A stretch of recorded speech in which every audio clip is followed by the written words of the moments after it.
ನಮಸ್ಕಾರ ಸ್ನೇಹಿತರೆ. ಕಾವೇರಿ ವಿಷಯವಾಗಿ ತಮಿಳುನಾಡು ಮುಖ್ಯಮಂತ್ರಿ ವಿಜಯ್ ಭೇಟಿ ಕ್ಯಾನ್ಸಲ್ ಆಗಿದೆ. ಬರೋಬ್ಬರಿ 14 ವರ್ಷಗಳ ನಂತರ ಕರ್ನಾಟಕ ಮತ್ತು ತಮಿಳುನಾಡಿನ ಮುಖ್ಯಮಂತ್ರಿಗಳು ಕಾವೇರಿ ವಿಷಯವಾಗಿ ಸಭೆ ಸೇರೋದು ಅಂತ ಇದ್ರು.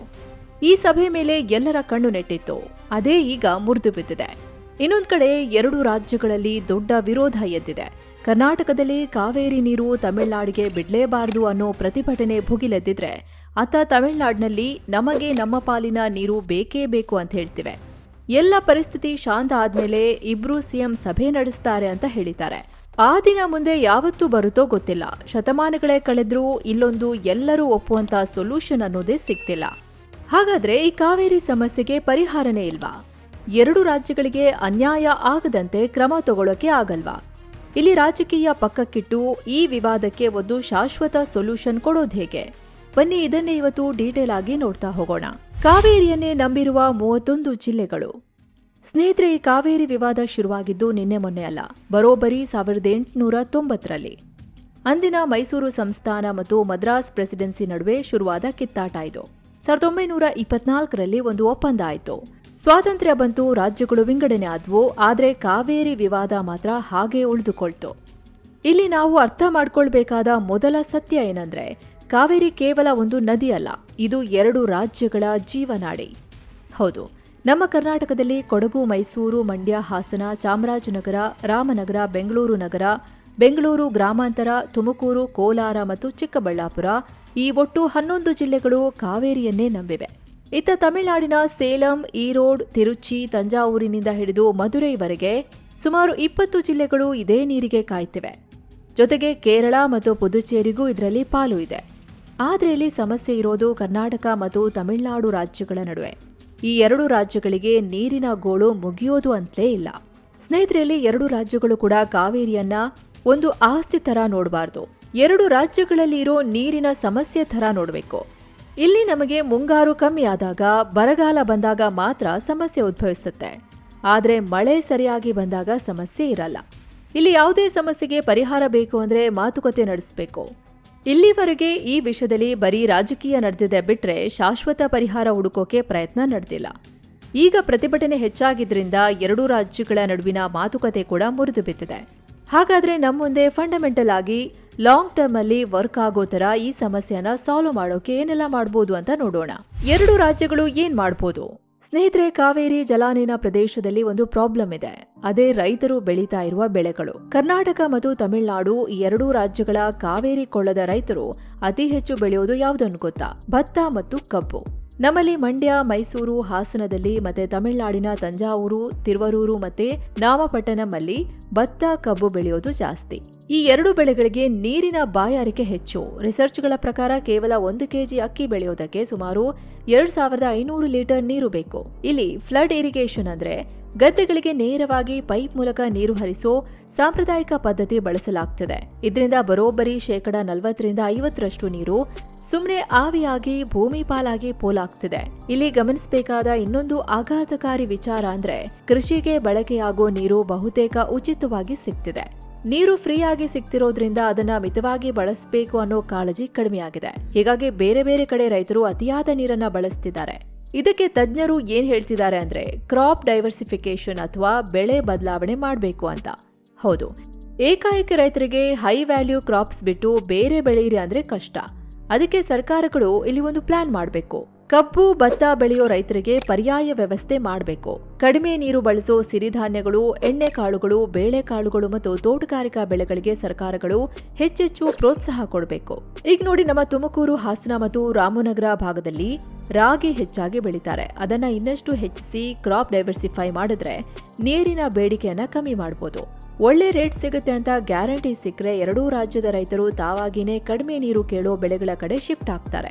ಜೊತೆಗೆ ಹನಿ ನೀರಾವರಿ ಅಂದ್ರೆ ಡ್ರಿಪ್ ಇರಿಗೇಷನ್ ಮತ್ತು ತುಂತುರು ನೀರಾವರಿಯನ್ನ ಕಡ್ಡಾಯವಾಗಿ ಅಳವಡಿಸಿಕೊಂಡ್ರೆ ಕನಿಷ್ಠ 40% ನೀರನ್ನ ನಾವು ಉಳಿಸಬಹುದು. ಕಾವೇರಿ ಮೇಲಿನ ಒತ್ತಡ ಕಮ್ಮಿ ಮಾಡಿ. ಸ್ನೇಹಿತರೆ, ನಾವಿಲ್ಲಿ ಒಂದನ್ನ ಅರ್ಥ ಮಾಡ್ಕೋಬೇಕು. ಇಲ್ಲಿ ವರ್ಷದಿಂದ ವರ್ಷಕ್ಕೆ ನೀರಿಗೆ ಬೇಡಿಕೆ ಹೆಚ್ಚಾಗ್ತಾ ಹೋಗ್ತಿದೆ ಬಿಟ್ರೆ ಖಂಡಿತ ಕಮ್ಮಿ ಆಗ್ತಿಲ್ಲ. ಕೃಷಿ, ಮೂಲಸೌಕರ್ಯ, ಕುಡಿಯೋ ನೀರು, ಹೀಗೆ ಎಲ್ಲದಕ್ಕೂ ನೀರಿನ ಅಗತ್ಯ ಹೆಚ್ಚಾಗ್ತಿದೆ. ಇಲ್ಲಿ ನಾವು ಏನ್ ಮಾಡ್ತಿದೀವಿ ಅಂದ್ರೆ ಕೇವಲ ಕಾವೇರಿ ಮೇಲೇನೆ ಹೆವಿ ಪ್ರೆಷರ್ ಹಾಕ್ತಿದೀವಿ. ಎಲ್ರೂ ಒಂದೇ ನದಿಯ ಮೇಲೆ ಮುಗಿಬಿದ್ರೆ ಹೇಗೆ? ನಮಗೆ ಬೇರೆ ಆಪ್ಷನ್ ಇಲ್ದಂತೆ ಆಗೋಕೆ ಕಾರಣ ಏನ್ ಗೊತ್ತಾ?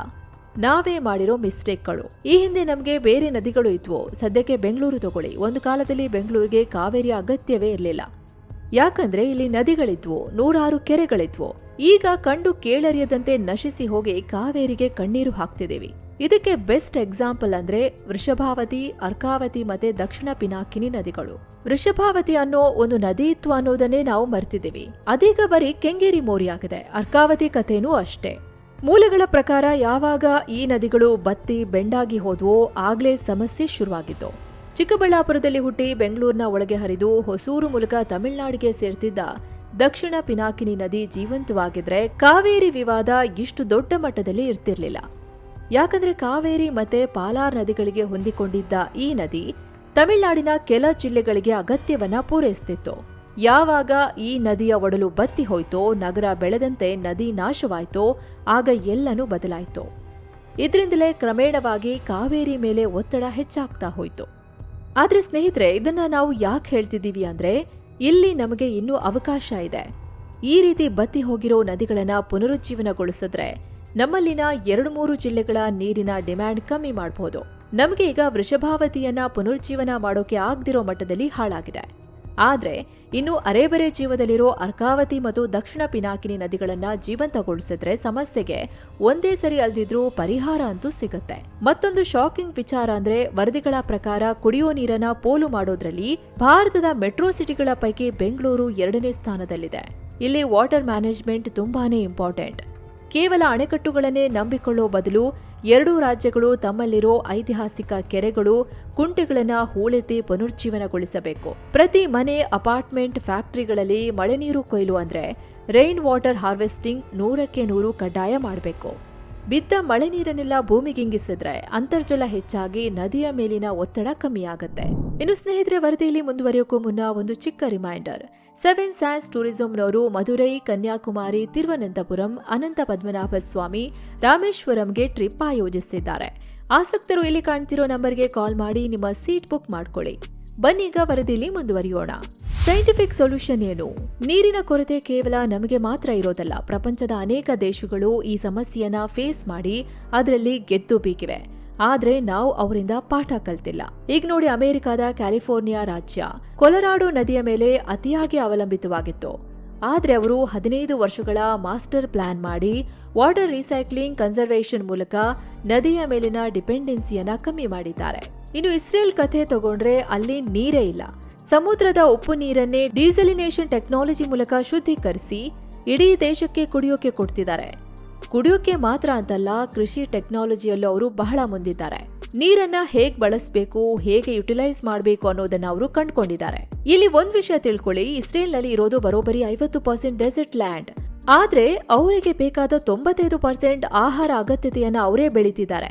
ಅಲ್ಲದೆ ಎಕ್ಸ್ಪೋರ್ಟ್ ಕೂಡ ಮಾಡ್ತಿದ್ದಾರೆ.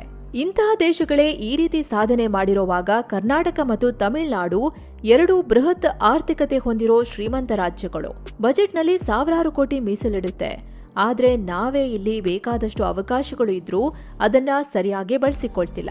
ನಿಮಗೆ ಗೊತ್ತಿರಲಿ, 2016ರಲ್ಲಿ ತಮಿಳುನಾಡು ಕಾವೇರಿ ಡೆಲ್ಟಾದಲ್ಲಿ ನೀರಿನ ಸಮಸ್ಯೆ ಬಗೆಹರಿಸೋಕೆ ಏಷ್ಯನ್ ಡೆವಲಪ್ಮೆಂಟ್ ಬ್ಯಾಂಕ್ ADBಯಿಂದ ಬರೋಬ್ಬರಿ 950 ಕೋಟಿ ಸಾಲ ತಂದಿತ್ತು. 2020ರ ಹೊತ್ತಿಗೆ ಈ ಪ್ರಾಜೆಕ್ಟ್ ಮುಗಿಬೇಕಿತ್ತು. ಆದ್ರೂ ಇವತ್ತಿಗೂ ತಮಿಳುನಾಡಿನಲ್ಲಿ ವಾಟರ್ ಡಿಮ್ಯಾಂಡ್ ಮಾತ್ರ ಕಮ್ಮಿ ಆಗಿಲ್ಲ.